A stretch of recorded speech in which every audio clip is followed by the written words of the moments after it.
dakwah Dato' Tiro yang disampaikan di Kabupaten Bulukumba, khususnya di Kecamatan Pondok Tiro. Jadi Dato' Tiro awalnya itu berangkat ke Sulawesi Selatan. Dia mendarat di ke Taman Lubuk lewat ke Siboney. Dia ditemani oleh Datuk Bimandang dan Datuk Fatimah. Jadi ada 3 datuk yang menuju ke Sulawesi Selatan, termasuk Datuk Tiro, Datuk Bimandang, dan Datuk Fatimah.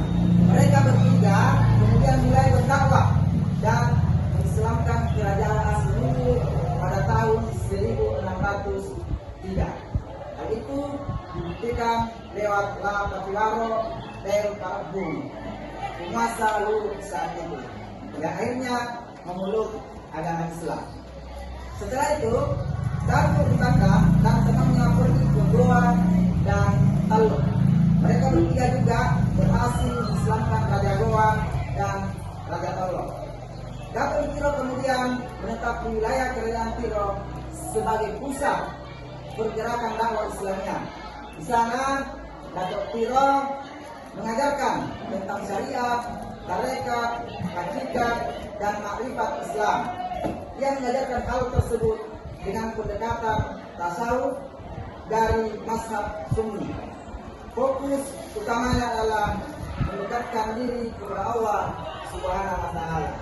Selain itu, Datuk Tiro juga mengajarkan bahwa Tuhan adalah Zat pencipta alam gaib dan alam semesta.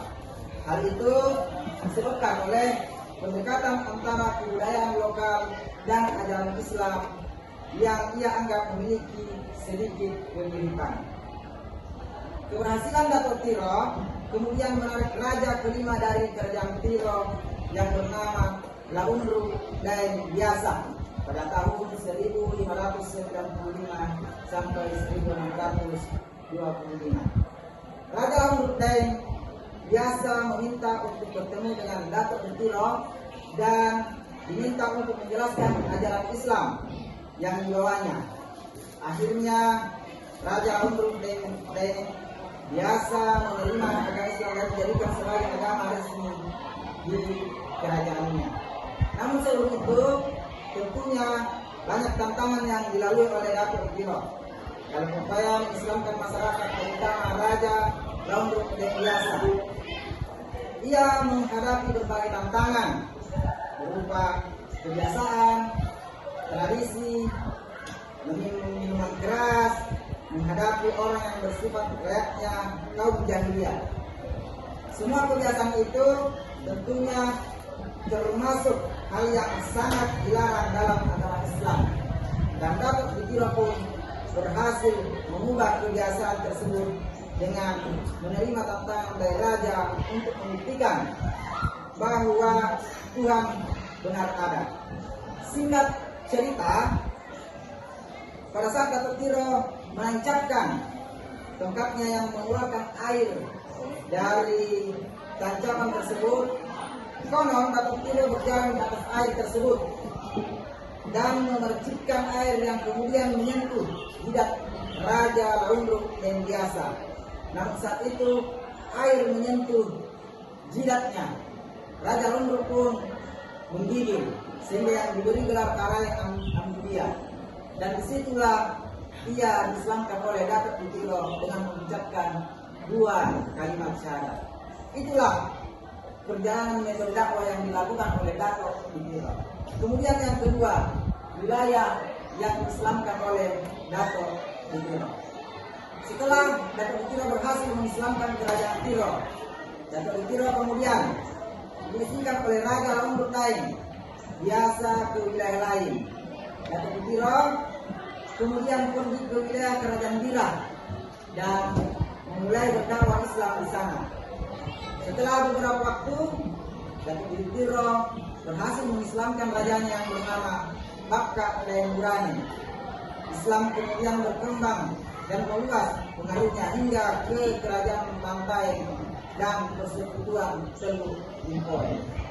Kemudian pada tahun 1606, penguasa Kabupaten Tondong yang bernama Hari dan Labasa meminta bertemu dengan Dato' Ditiro di Bontotiro. Selain itu, penguasa dari kerajaan Bulo-Bulo yang bernama La Paretuni juga ingin bertemu dengan Dato' Ditiro.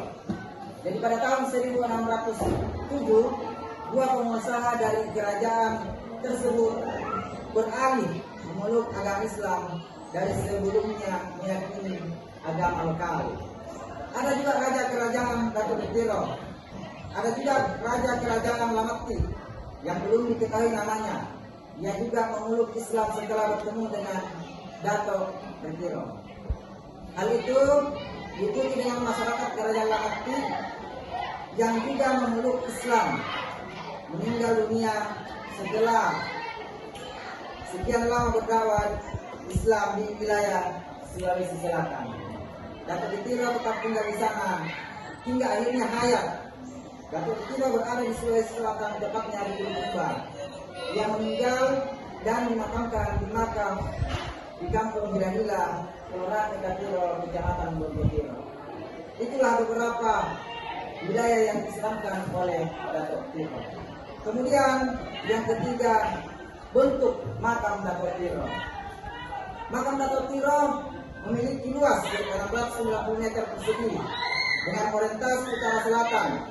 Ukurannya sekitar 2,90 meter panjang dan 2 meter lebar.